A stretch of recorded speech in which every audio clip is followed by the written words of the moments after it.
দেখতে পেলাম 5ই আগস্ট থেকে তারা চাঁদাবাজি শুরু করেছে।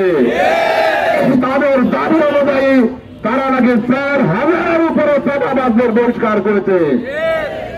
তাহলে 4,000 চাঁদাবাজদের দল তৈরি করতে পারে, ওইরকম দল দেশের দায়িত্ব নিতে পারে না। সংগ্রামী ভাইয়ের আমার, আজকের জেলা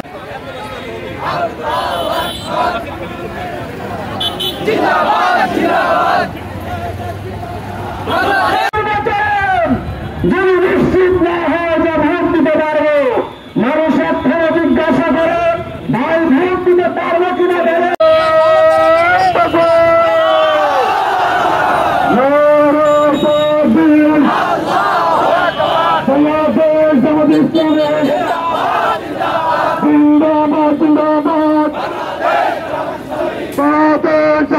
বিক্ষোভ সমাবেশের সম্মানিত সভাপতি কেন্দ্র হবে না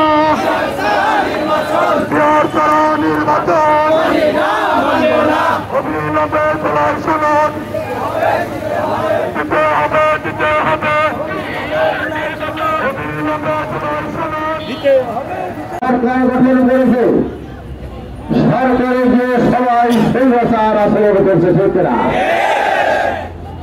এইসব স্বৈরাচারী সরকার ব্যবস্থা চিরতরে বন্ধ করে দেওয়ার জন্য আর যাতে স্বৈরাচার প্রজারা হতে পারে, স্বৈরাচারী আচরণ না করতে পারে, এই জন্য জামাত ইসলামীর সমাধান স্বরূপ পিআর পদ্ধতির নির্বাচনের দাবি জানাচ্ছে।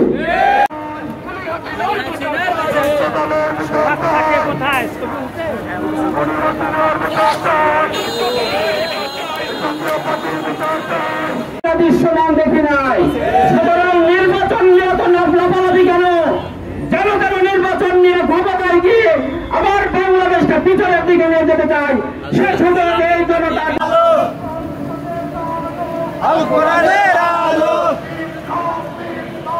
ইসলামিক ইসলাম